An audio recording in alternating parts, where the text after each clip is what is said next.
¿Cómo estás, estimado Teodulo? Muy buenas tardes. Es un placer estar frente a ti. Habíamos estado conversando. Sí, pues sí, era para tener un conversatorio más amplio. Creo que es el momento, ¿no?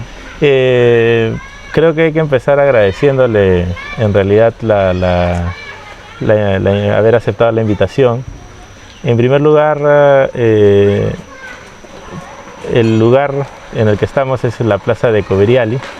Un poco decidimos esto por el tema de la espontaneidad, ¿no? Que tú veas cómo es tu recibimiento con la gente, cómo es que también esto genera de todas maneras cierto ambiente místico, ¿no? Para generarse esa sinergia con la gente, ¿no? ¿Qué tal? ¿Cómo has estado? Bien. Algo ocupado en estos últimos tiempos por la campaña política. Claro. No, hemos emprendido con el grupo Sierra y Selva, Contigo Junín. Este es de Sósimo. De Sósimo, que va como cabeza para la región, ¿no? Pero hay que recordar, bueno, si vamos a empezar por ahí, que Sósimo ha sido alcalde de Pichanaki. Ha sido 2 veces alcalde de Pichanaki. 2 veces. Sí. No es poca cosa, ¿eh? No, tiene una experiencia muy importante como administrador de los recursos públicos de la municipalidad de Pichanaki. Y ya pues tiene una experiencia que se aquilata, ¿no? Porque para que la gente lo haya consagrado 2 veces significa de que pues no ha hecho una mala gestión, por el contrario, le han dado nuevamente la confianza. Pero yo creo que ahí habría que hacer una tingencia, por decir, el primero respecto al tema de yo personalmente considero que es poco usual que un candidato de Selva Central vaya a postular por toda la región en un espacio político en donde sabemos que Huancayo controla todo a nivel político, ¿no? Hay que convencer a los huancaínos para que ellos puedan votar por el candidato que ustedes tienen. Y el otro tema es que también, y no se puede obviar ello, es que ha sido de alguna manera también denunciado por temas de corrupción. Y de denuncias pues que entiendo que está en giro, ¿no? ¿Has hablado tú con él sobre eso? Sí, claro que sí. Con Sósimo tenemos una confianza para tratar todos los temas, ¿no? Se trata de que somos aliados, por lo tanto no tiene que haber omisión de información, porque más bien podemos potenciar fortalezas interactuando y viendo, enfocando de una u otra manera con enfoques distintos la salida de alguna situación, ¿no? que puede traer cola. Hemos hablado de los casos de la denuncia y mayormente no son trascendentes. Y en lo que refiere el primer punto sí es muy importante. Yo creo que debemos fortalecer esa idea. Hasta ahora todos los candidatos, todos los gobernadores, empecemos por los que ya han sido gobernadores y los que están. Para ilustrar un poco a la ciudadanía, habría que partir por el hecho de que el tema de la regionalización es nuevo. Antiguamente, y yo creo que usted más lo sabe por temas de experiencia, hasta antes del año 2000 no se hablaba de gobiernos regionales. ¿Cómo se llamaban ahí, Teodulo? Departamentos. Departamentos, y creo que la administración de cada departamento estaba a cargo de los consejos de administración transitoria, ¿no? Los famosos CETARES, ¿no? Así es. O sea, no era como ahora conocemos de repente las nuevas generaciones también, con el tema de que había que votar por un gobernador regional, sino más bien este era como un administrativo de Lima, ¿verdad? Bueno, sí. Y esto ya, el tema ya de alguna manera de regionalización con Toledo, ya elegimos. Pero bueno, como tú decías, desde el primero, ¿quién era? ¿Quién fue nuestro primer gobernador regional? Creo que fue Manuel Duarte. Manuel Duarte, ¿no? Sí. Y él también, bueno, huancaíno. Hasta ahora todos los gobernadores regionales que ha tenido Junín han sido huancaínos. Todos. Y alguna vez tiene que haber un gobernador de la selva, ¿no? Entonces, ¿por qué? Lo vemos en la práctica. Tenemos algunos proyectos en la región, como la defensa ribereña, el agua potable. De ese tipo, por decirlo. Claro, de ese tipo. También los hospitales. pero las unidades de ejecución están en la región. Entonces, a veces es un problema que se consigue un recurso presupuestal, porque nosotros somos los interesados y ellos lo van a manejar. Lo manejan según su criterio. Y ese problema ha conllevado, por ejemplo, a que el proyecto del agua ya tenga 15 años de estar gestionándose, ejecutándose, y nunca se acaba. Se paraliza años tras años, se hace alguito y luego lanzan un proceso de licitación, empiezan a hacer algunos movimientos de tierra, instalaciones, conexiones, y luego se cae. Ahí queda. Y nuevamente. Y lo peor es que hay dinero. Hay dinero. Habiendo dinero, que se caiga un proyecto, y porque hay desentendimientos entre la empresa, el gobierno regional o en este caso la EPS, que hacía de supervisión, de supervisor en este último contrato que hubo. Todos estos factores se han llevado a la irritación. Al menos a mí me incomoda mucho una cosa así como satipeño, que tengamos que depender tanto de la voluntad de alguien que no vive en Satipo, que no consume el agua contaminada de Satipo, o sea, de un huancaíno. No tengo nada contra los huancaínos, pero suena muy chauvinista en realidad, ¿no? Sí, pero me gustaría que el gobierno regional alguna vez esté en manos de gente de selva. Pero quizás yo de pronto se me ocurre pensar respecto a eso, en que es necesario ya que exista una región selva central. Sí, para mí sí. Es indispensable que empecemos a trabajar en esa dirección.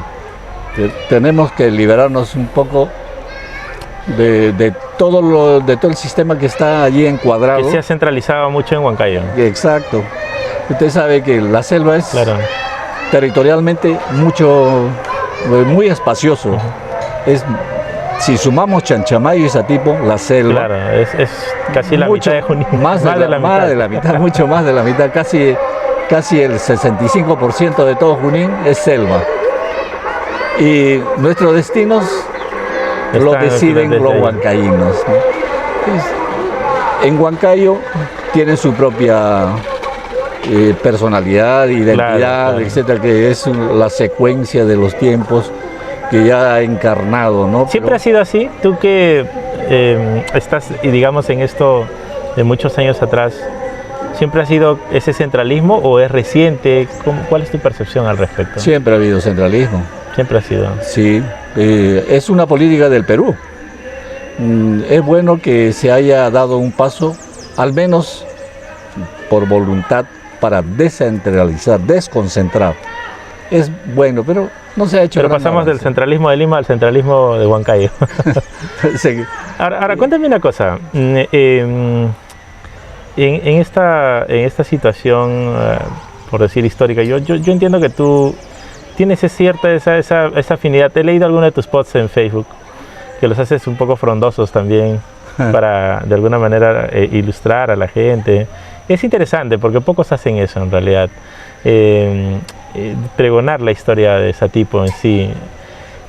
Conversaba con Adolfo Langi hace unos meses atrás, igual contigo.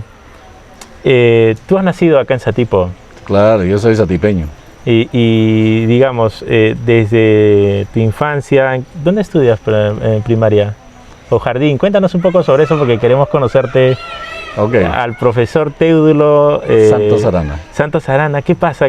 ¿Y por qué te pregunto esto? Porque cuando tú llegas a la alcaldía sucediendo a Edgar Ceballos, claro, no llegas en una situación, digamos, muy fácil, ¿no? Y la gente tenía mucha esperanza en ti porque mucha gente te conocía, por lo que de muchos satipeños has sido docente inclusive, ¿no? Entonces, para mí al menos sí se genera una suerte de saber quién es el hombre detrás de, ¿no? Detrás del exalcalde de Satipo. Bueno, yo hice la primaria en Satipo. Estudié en la Escuela de Varones, así se llamaba, Escuela de Varones 532 de Satipo.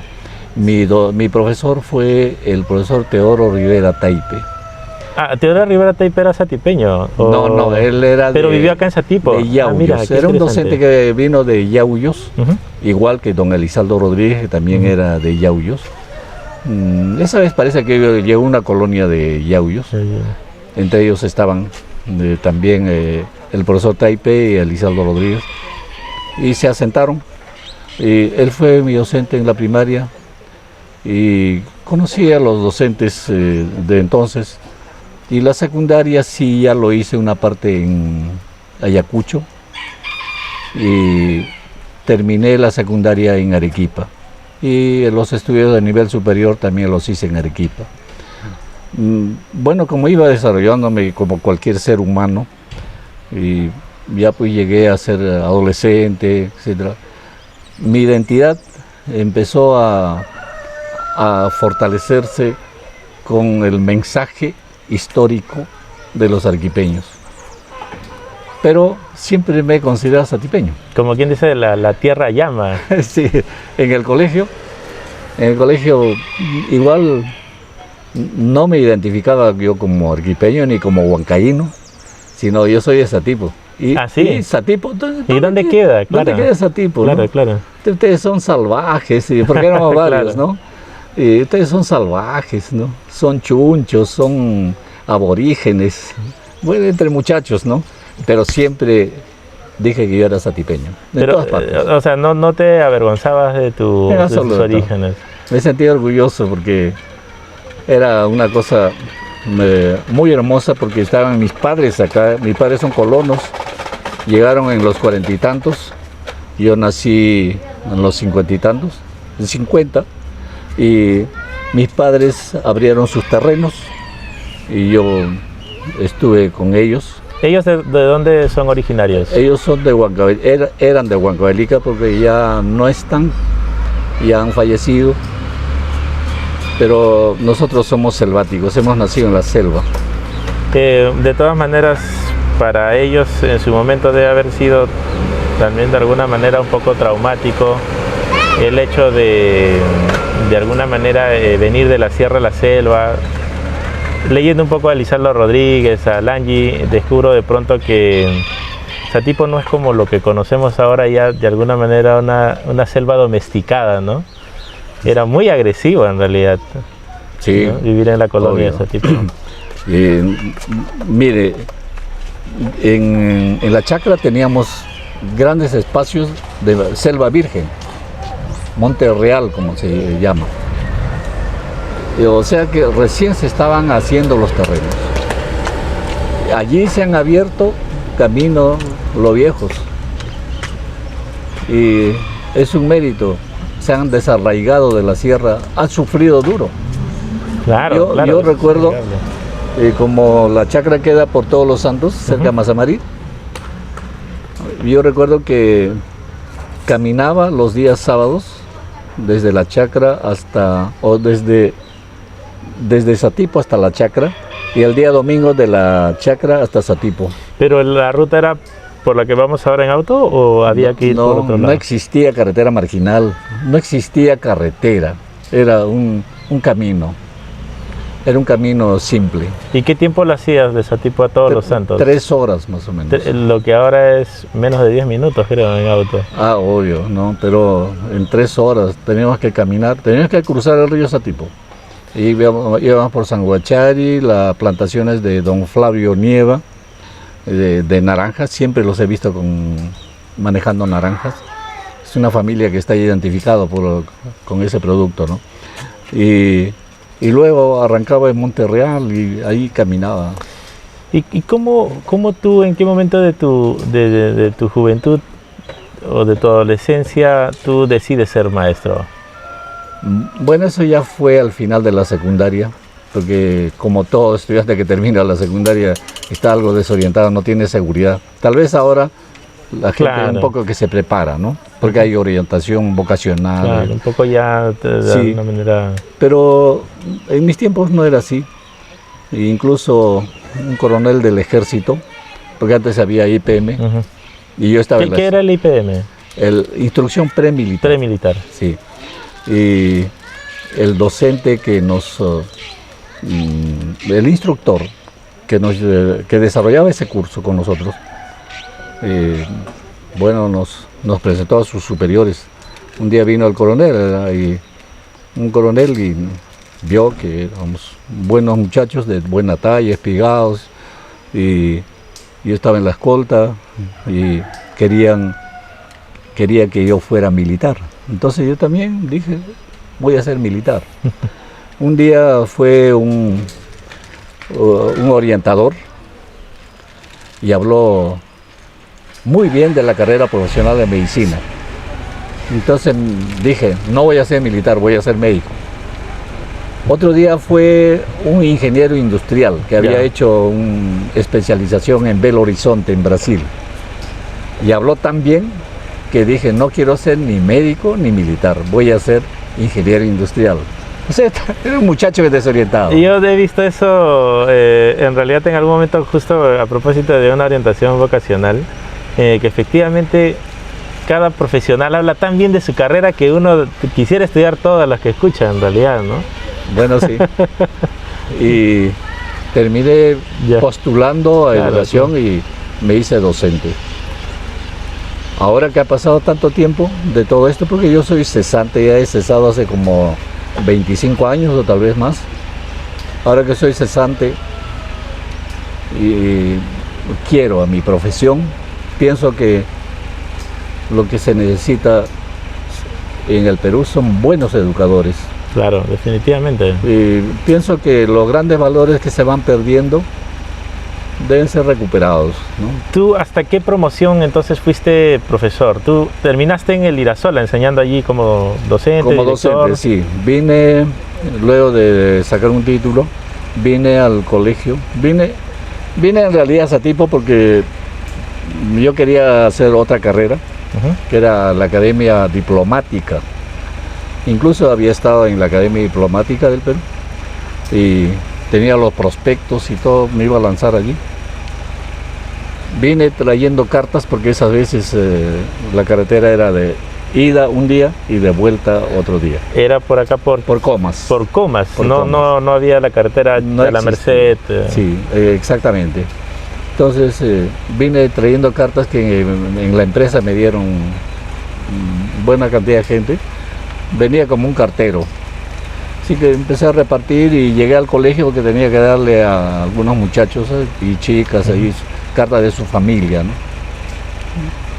Es ahí que el padre Justo Barrio, que era el director, porque había un contrato entre la orden franciscana menor con el Estado.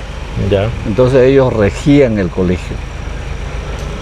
Y me dijo, ¿qué estás haciendo? ¿Estás estudiando? Bueno, sí, voy a estudiar academia. ¿Has estudiado algo? Sí, soy docente. ¿Por qué no te quedas? Te puedo dar ahorita un puesto de trabajo. Necesito un docente. ¿Para qué institución? Para Francisco Irasola. Irasola. Sí. Así empezó mi vida en el Francisco Irasola. Me quedé, dije, bueno, voy a estar unos meses acá y luego me voy. Siempre pasa eso. Yo he escuchado que muchas personas me dicen, llegué por 2 semanas y ya estoy 20 años acá. O sea, no sé por qué cada vez que una persona decide quedarse por un espacio de tiempo muy corto, termina quedándose toda una vida, ¿no? Sí, y cuando va después al lugar de origen, claro, ya no se acostumbra, ya no se acostumbra, ya quiere regresar. Dejó de ser de ahí, ¿no? Sí, sí, eso pasa. ¿Y qué alumnos tú recuerdas con mucha añoranza, digamos? Bueno, creo que citar nombres sería muy complicado. Sería odioso. Pero yo pienso más bien al contrario. Si yo tuviera un profesor que me recuerda a mí, es porque algo debe haber dejado de huella en el colegio, ¿no? Al menos yo pienso que sí. Es que yo tengo una buena cantidad de recuerdos. Pero del más emblemático para ti, a ver, para que no sea tan incómodo tampoco. A ver, hay un muchacho de la promoción 83. Ya. Sí. Iván Olivera no fue tu alumno, ¿verdad? Creo que no. O de repente ha sido, pero creo que no. No lo recuerdo. Creo que no. Pero había un muchacho que se llama Marlon Tenorio. Ya. Era un buen muchacho, muy estudioso y bueno, era el mejor estudiante y era el mejor basquetbolista de su grupo, y a mí me encantó siempre el básquetbol. Y había una especie de prejuicio de muchos padres, ¿no? Los alumnos que se dedican al deporte se olvidan de sus estudios, y yo siempre he pensado al revés. Los alumnos que cultivan el deporte ordenadamente se vuelven más ordenados en la vida, ¿no? ¿Y por qué? Porque les enseñan a competir, a racionalizar su tiempo, y ese era uno de ellos. Y él llegó a ser decano del Colegio Odontológico en el norte de Lima, el norte del Perú. Cuando estuve en la gestión me visitó. Todavía está vivo, digamos. Oh, no, es un buen muchacho, ¿no? Todavía es un muchacho, del 83. Otro buen muchacho que conocí ahí en el colegio ha sido, por ejemplo, Luis Guarnizo, uno que ahora es un empresario que construye puentes. Ingeniero. Sí, creo que sí, pero es un empresario. Excelente, también era un buen deportista y primer lugar siempre en sus estudios. También hubieron chicas que son doctoras, que me escriben a veces ahora por los medios tecnológicos. Claro, que las redes sociales hacen que la interacción sea más me saludan, fluida. Me envían una foto y me dice, todavía se recuerda de mí, que ahora acá, ¿no? Y todas esas cosas me llenan de mucha satisfacción espiritual. Y también puedo mencionar a otros muchachos, por ejemplo a Juan Manuel Elías, que vive en Houston, Estados Unidos, que siempre me mantiene comunicación. Sí, también. Me saluda, etcétera, ¿no? Y es un buen tipo, también era deportista, pero a él le gustaba mucho el fútbol. Otro buen muchacho a quien siempre lo recuerdo y que lo veo de vez en cuando por acá en Satipo, porque él vive acá con su familia, tiene sus hijos, etcétera, es José Ruiz Caro. También lo recuerdo. Está allí en ese cuadro, en mi mente, ¿no?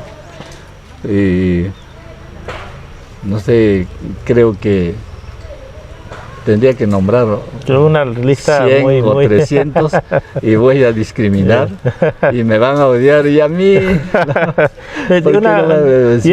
uno de los alcaldes, por decir, que yo considero de alguna manera muy significativos para la historia de Satipo y del cual hasta ahora tenemos la memoria, es de Benito Juárez, ¿no?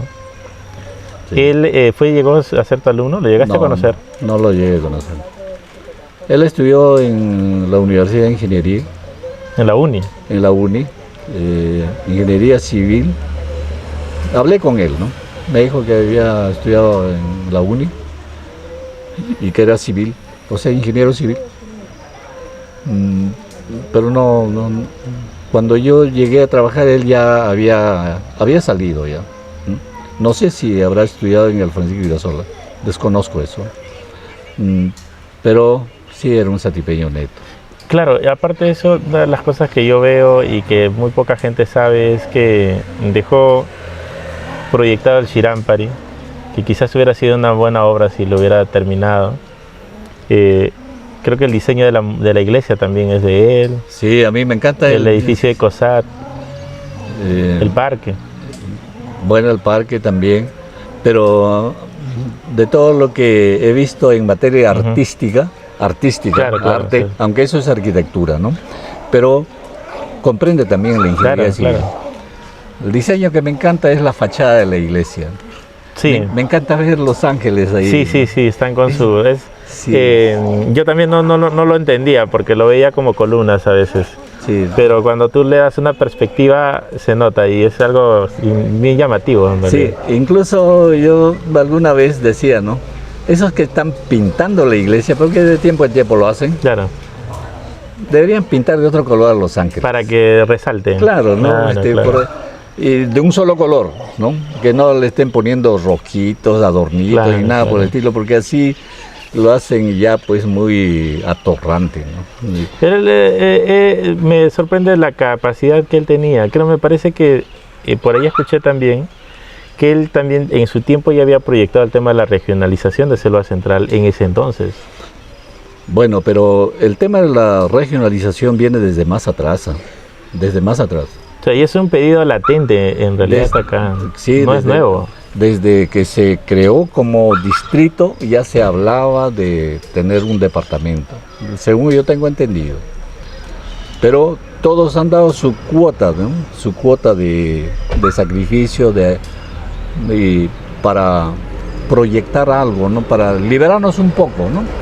Y ser más autónomos en nuestras decisiones, porque la verdad es que a mí me incomoda mucho, como decía hace algunos minutos, que grandes proyectos como la defensa ribereña esté en Huancayo, ¿no? Y pensar que ese Satipo ha sido arrasado por el río Satipo en un movimiento sísmico en 1947, dejó piedra sobre piedra, ha habido muertos, ha sido un desastre. Pero hace poco nomás hubo una inundación que... Y puede ocurrir, puede ocurrir otra vez, es la naturaleza. ¿Te acuerdas el tema de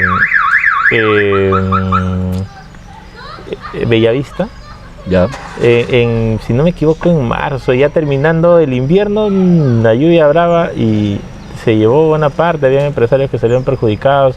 O sea, en realidad la ciudad está colocada en un espacio donde el río es sumamente peligroso para la gente y es necesario una defensa ribereña, ¿no?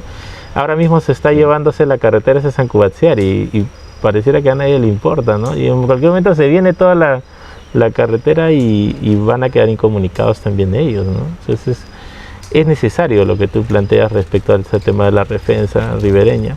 Pero bueno, estábamos en que decidiste hacerte maestro. ¿Y cómo es tu paso a la política? Porque tú no postulas ahora último con Edgar Ceballos, ya habías postulado anteriormente, ¿verdad? Había postulado anteriormente, sí. Pero ¿cómo es que de docente tú sientes ese llamado a hacer la representatividad en los espacios políticos? Eso está en la sangre.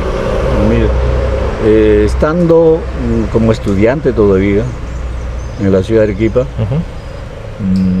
accedí a mucha información de carácter histórico, económico, político. Y me cupo leer obras interesantes como El Capital, por ejemplo, de Marx. Me hace recordar, disculpa que te corte, que estuviste también en Ayacucho. También. Ayacucho, Arequipa ha sido la cuna de grandes personajes en la historia, algunos no tan grandes tampoco, tan tanto siniestros, pero de pronto has estado en la capital de alguna manera, el movimiento intelectual de la época quizás, ¿no? También, sí, sí. Y quizás a nivel sudamericano existía en ese momento, era una coyuntura especial que existía en el continente sudamericano, porque estaba Salvador Allende en Chile. De izquierda. ¿No? Sí, claro. Igual en Uruguay se había producido un golpe de Estado. ¿Por qué? Porque la izquierda estaba progresando. Se generó todo un movimiento, no sé si has escuchado hablar del movimiento Tupamaro. Ah, los Tupamaros, claro. Sí. Y en Argentina el Ejército Revolucionario del Pueblo, ERPI, entonces salió Videla. Y para sofocar todo eso, ¿no? Claro. Sí, claro, claro. O sea, la mano de los Estados Unidos empleó a Videla, Pinochet, el Plan Cóndor, sí, claro, y todo eso. Sí, Pero encontraste la juventud que tú tuviste en ese tiempo, esa generación fue como de alguna manera más romántica, más revolucionaria, más aguerrida, seguida de los barbones de Cuba, el Che y Fidel. Sobre todo el Che. Sobre todo el Che, claro. Sí, sobre todo el Che, porque yo recuerdo que en una habitación yo había adquirido una especie de imagen, no imagen, sino como una plantilla del Che Guevara.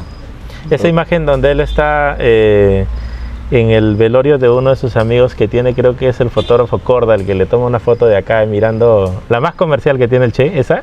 ¿O tenía otra? Tenía otra. Ok. Tenía otra, una que se le mira casi desde las rodillas. y eso lo tenía.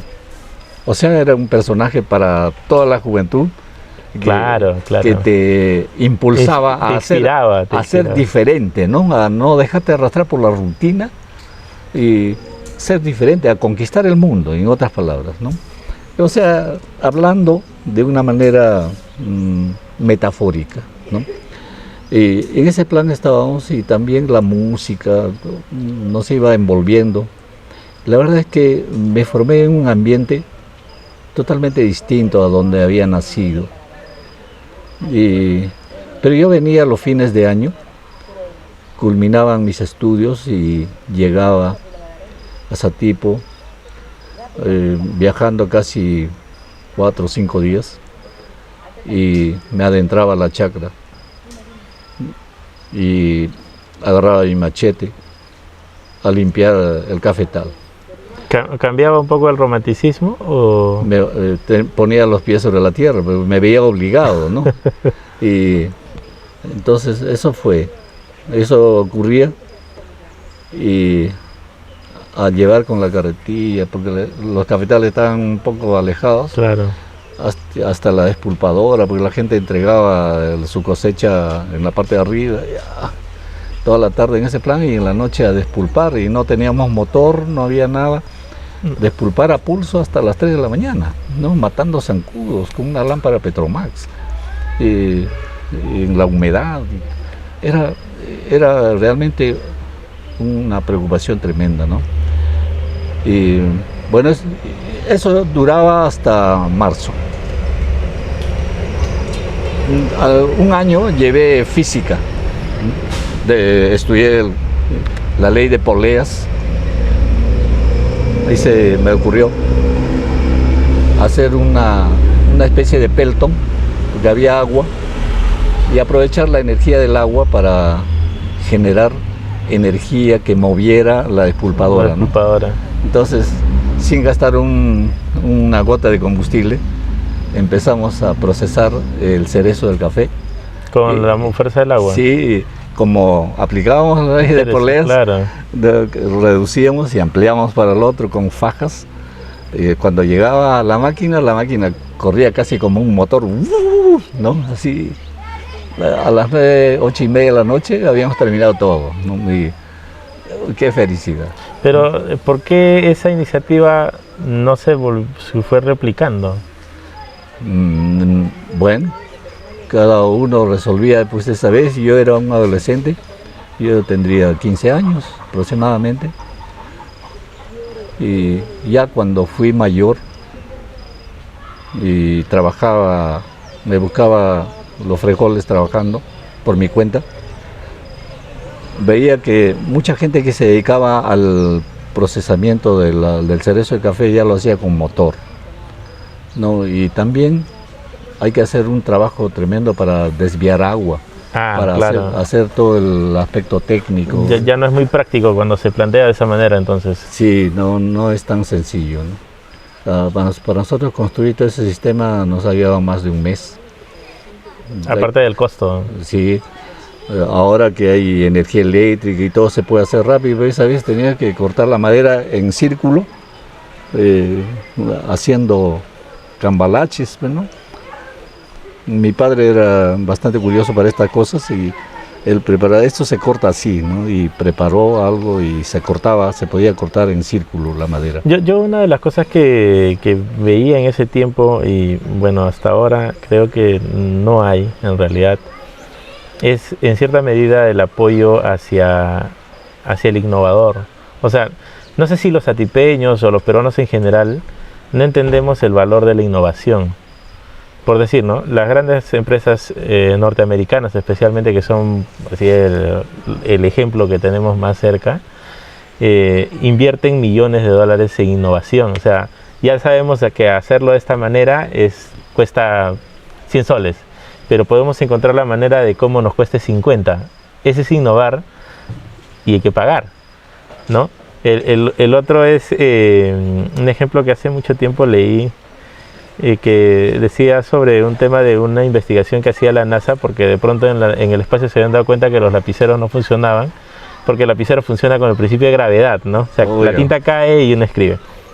pero de pronto en el espacio pues no hay gravedad y la Tita nunca cae. Entonces los norteamericanos se pusieron a hacer un proyecto de miles de dólares para de alguna manera hacer que pues funcione el lapicero en el espacio. Lograron en realidad después de un gasto de mucho dinero, pero los rusos ya habían encontrado la respuesta y ¿qué hacían? Escribían con lápiz, ¿no? Entonces ese es el tema, y yo veo allí, Teodulo, de que hay una deuda pendiente, quizás de la parte política, con las generaciones de jóvenes, y yo, de lo que tú me cuentas, siento esa desidia de tu tiempo, ¿no? Que ahora no ha cambiado mucho. Más bien el internet sí nos está dando mayores ventanas para poder comunicarnos, para poder expresarnos, para poder contar más cosas y documentar las cosas también, ¿no? Lo que tú has sufrido, quizás sin el internet tampoco no podríamos documentarlo ahora, ¿no? Exacto, ¿no? Es verdad. Yo asistí a una conferencia internacional de filosofía que lo dictó el doctor Jesús Mosterín. Es un filósofo actual, español, muy destacado, muy conocido en Europa y parte integrante del equipo de los premios Nobel. En la Universidad San Agustín de Arequipa, en la UNSA, dio una clase magistral. Esto era en los 90, exactamente el 91. ¿Tú todavía estabas en Arequipa? No, yo ¿Habías vuelto para allá? Me había vuelto para allá porque tenía allí una propiedad y quería venderla y estaba en ese plan, ¿no? Y estuve en Arequipa y cuando asistí me sorprendió mucho una expresión de él. Dijo, si quieren hacer dinero, fíjate, el 91, estamos hablando 31 años, si quieren hacer dinero, y bastante dinero, inviertan en información. Claro, la información es poder. Ahora lo vemos así, pero en ese momento la información era comprarse un periódico y leer el periódico. Si quieres más información, otro periódico.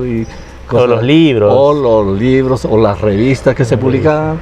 Y bueno, yo estaba suscrito a algunas revistas, tanto nacionales como internacionales, por ejemplo, para nutrirme e ilustrarme. Me encantaba eso.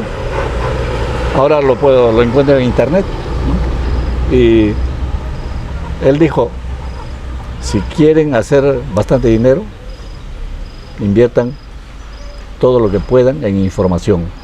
Dentro de poco, eso va a dar dinero a cascadas, así dijo. Esa expresión la tengo grabada en mi mente. 3 años después, o 2 años, 3 años después,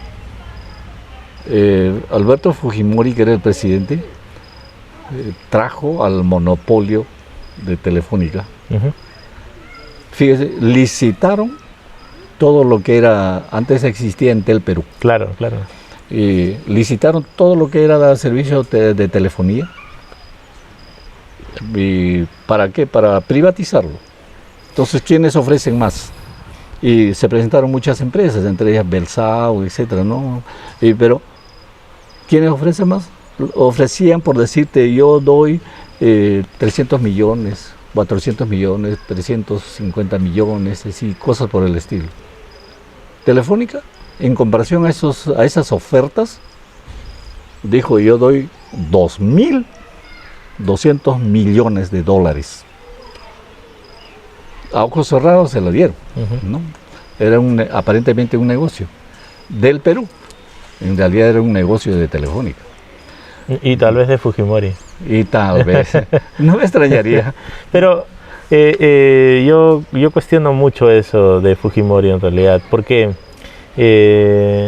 por decir, ahora mismo a nivel mundial habrán pues más de 100 empresas de telefonía, de las cuales en el Perú, con los que trabajamos directamente, pues estará Telefónica, la empresa Claro, Entel, Vitel, ¿no? Son 4 de las miles que quizás haya.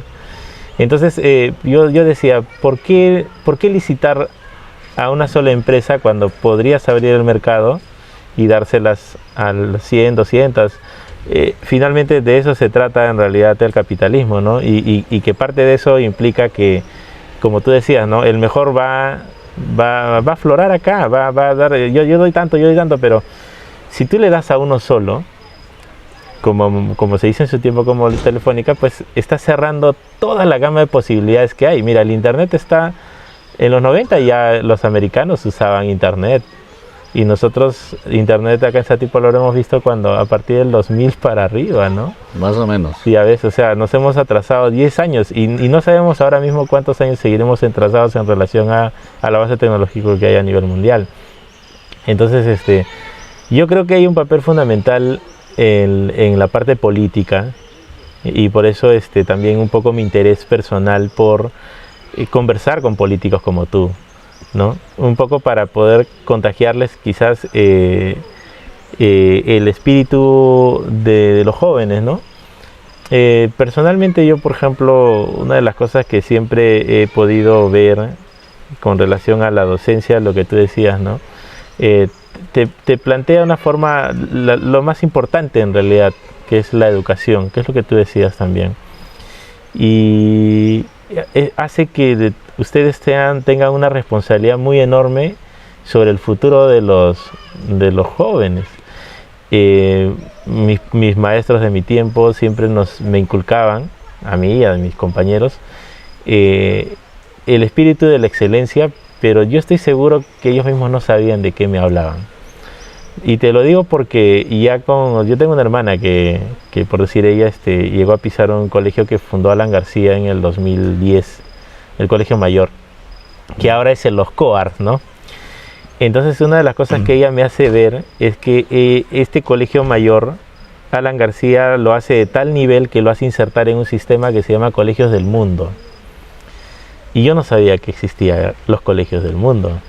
Pero en ese sistema de Colegios del Mundo solamente están ahorita, no sé si algún COAR estará, la verdad que desconozco, pero están los colegios más costosos de Lima. Esos sí están de cajón en estos Colegios del Mundo, y que te permite hacer un sistema que es el bachillerato internacional, en el que los alumnos tienen que rendir en un nivel educativo que te permita llegar entre los segundo o tercer ciclo de universidades extranjeras, y que tú como alumno puedas ser destacado también a un país. El tiempo que ella estaba estudiando para poder postular era, creo que, Singapur. O sea, si tú eras un alumno de ese sistema de Colegios del Mundo, tú podías ser estudiante de Singapur, por ejemplo, ¿no? Como un alumno de transferencia.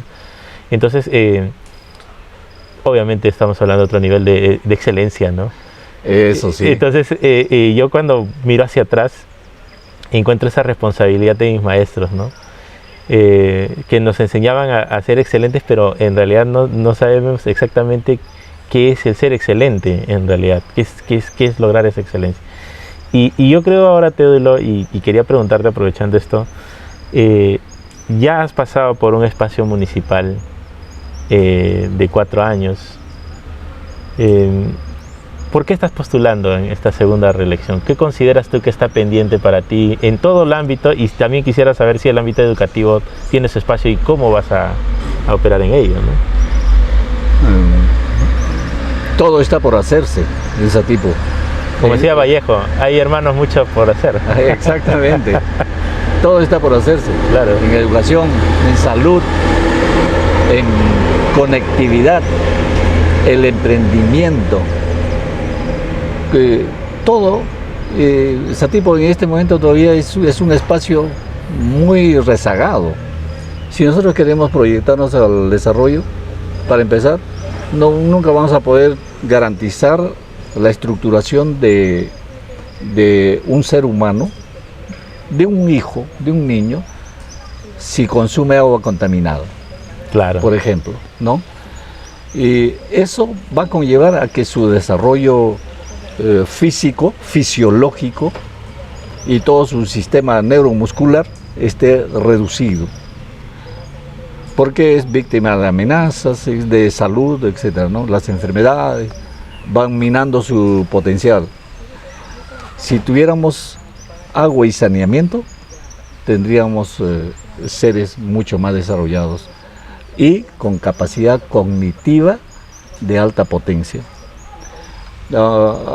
Mientras ahora no tengamos eso, no podemos aspirar. Entonces es necesario tener una política, ya no digo de ese tipo, a nivel nacional, una política agresiva para tener agua potable en todo el Perú. Debemos hacer algo. Estuvimos en una reunión, un grupo, con el que iba a ser presidente, Pablo Kuczynski, Pedro Pablo Kuczynski, PPK, en su casa, en San Isidro. Estuve con varios alcaldes. Fuimos, estaban en plena campaña y él nos dio, le doy 5 minutos, porque estoy haciendo mi plan de gobierno. Bueno, pero le toqué el tema del agua. Que sea agresivo, ¿no? En todo el país, agresivo en el sentido de que ¿cuánto destina para el agua? Para darle salud, salubridad, porque con el agua empieza la salud. ¿Cuánto destina el gobierno central en su presupuesto?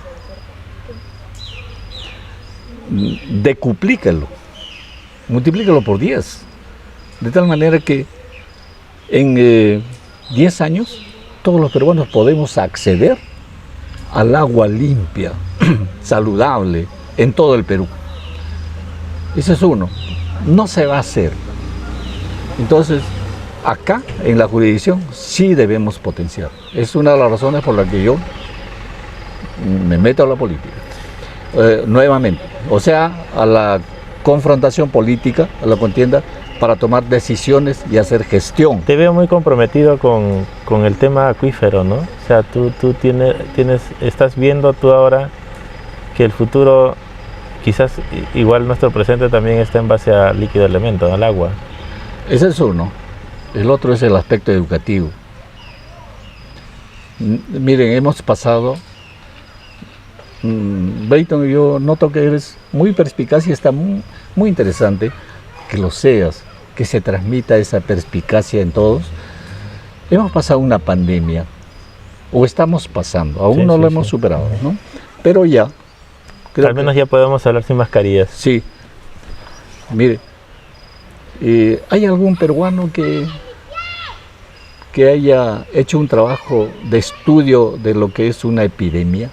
Un estudio serio, una empresa peruana o algo que valga la pena que nosotros podamos exportar al mundo entero, así como hicieron los chinos o los rusos o los norteamericanos o los ingleses. Siempre estamos esperando de los demás, siempre esperamos las vacunas del extranjero, siempre esperamos la tecnología del extranjero. Ahí tenemos una moto niveladora, siempre esperamos que la moto niveladora venga de Estados Unidos o de la China o de Japón. Y si queremos tener un celular, y ahora todo el mundo tiene un celular, o algunos tienen 2 o 3, hemos fabricado siquiera un celular en el Perú, ¿no? El resultado de esta nefasta situación es el escaso valor que se le da a la educación. O sea, la transmisión del mensaje tecnológico científico es muy pobre, y axiológico o valorativo mucho peor. No, entonces, esa es otra razón, porque digo, ¿no? Tenemos que fortalecer la educación. ¿Y cómo lo harías? Hay que hablar, somos dialogantes, hay que contribuir con los altos funcionarios que deciden los destinos del presupuesto, también en educación. Te pongo un ejemplo, Brayton, mira. Nosotros pertenecemos al BRAE, claro, ¿no? En lo que va el BRAE, en el 2008 se fundó el CODEBRAE. Desde el 2008, pero desde más atrás ya se hablaba, ¿no?, del tema. Desde el 2008 para adelante hasta el 2022, estamos hablando de 10, 12, 14 años. Se ha gastado más de 30.000 millones en el BRAE. ¿En qué? El Estado lo ha gastado. ¿En qué? En mover tropa, en combustibles de aviones, en alquilar helicópteros, o en vituallas, alimento para la tropa, uniformes, armamentos, planilla. En eso se gasta. Hay siquiera un pueblo que tenga agua potable en el río N, ninguno. De tanto dinero no hay ninguno. Hay una buena instalación educativa, bien equipada con medios tecnológicos a lo largo del río N en el Braille, no existe ninguno. ¿Cómo podemos cambiar el país si no adoptamos las medidas correctas? Es porque no hemos fortalecido la capacidad crítica los peruanos para poder hacer una evaluación objetiva y real de nuestra situación. ¿Pero no será la corrupción la que nos está llevando a esos extremos? La corrupción debilita, pero no necesariamente se lleva el 100%. La corrupción debe estar llevándose, pues calculo, unos 10, 15% de las inversiones. Pueden estar llevando. Hay otros problemas más graves, creo, por ejemplo, en la minería. La minería peruana no está necesariamente para darle riqueza al Perú, porque la parte del león siempre se lo llevan los empresarios, porque los contratos que se han hecho son contratos demasiado interesados. Y en el aspecto de los hidrocarburos, del gas, ¿no? ¿Cuánto cuesta un balón de gas en este momento? 50 soles. ¿Cuánto cuesta un balón de gas en Ecuador? Vale 10 soles. Hemos hecho contratos de tal manera que el gas que se saca de Camisea no se usa directamente para procesarlo acá en el Perú y dárselo a los peruanos, sino para cumplir con una empresa extranjera, y esa empresa extranjera nos vuelve a vender el gas, nuestro propio gas, y lo compramos a sumas exorbitantes. O sea, el debilitamiento de nuestra economía, aparte de la corrupción, está fundamentalmente en esos maltratos de hacer una festinación permanente de las riquezas y del trabajo de los peruanos. Yo pienso que tiene que parar esto. Nunca vamos a poder cambiar, no vamos a tener instalaciones educativas en todo el país que reflejen las necesidades de tener una sociedad pues educada, moderna, ¿no? y correctamente ubicada, con mensajes valederos, científicos. Por el contrario, estamos llenos de mitos, de prejuicios. Y eso también es otro problema. La educación sí es vital. ¿Cómo lo ves ahora Satipo actualmente? Bueno, ¿en qué sentido? A un nivel general, porque tú le diste la transferencia de mando a Iván y es probable que él te la devuelva nuevamente a ti.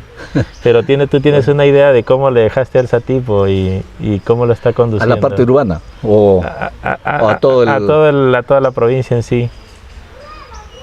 Personalmente lo veo yo una situación caótica. No sé cuál es tu proceso. Sí. Bueno, yo comparto la idea plenamente, ¿no?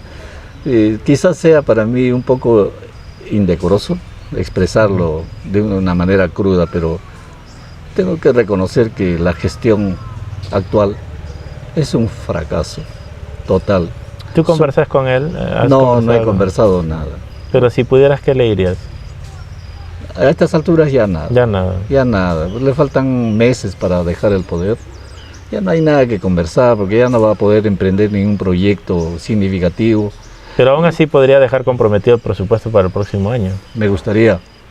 Yo le dejé 60 millones, o sea, le he dejado financiado todos los proyectos participativos del año anterior, más los proyectos que estaban rezagados y que eran indispensables enfrentarlos.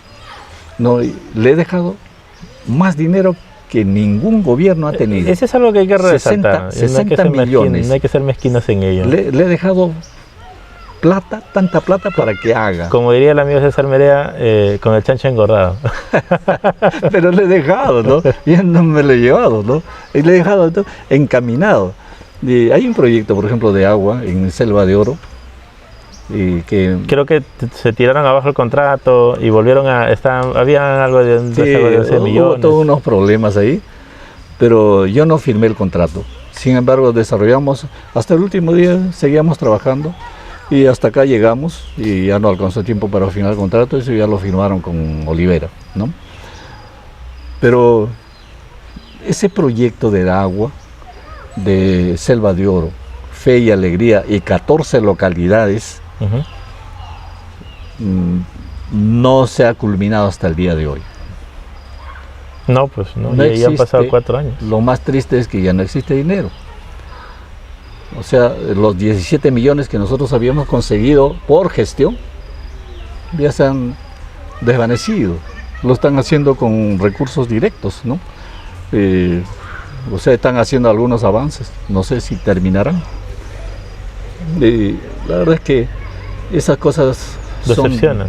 Sí, decepcionantes, desalentadoras. Y nunca se sabe cómo va a comportarse la masa. Por ejemplo, yo oferto una serie de cosas, claro, y nadie está obligado a votar por mí, ¿no? Pero yo creo que yo estaría muy gratificado espiritualmente si la masa escoge a cualquier candidato, pero lo hace con conocimiento de causa, ¿no?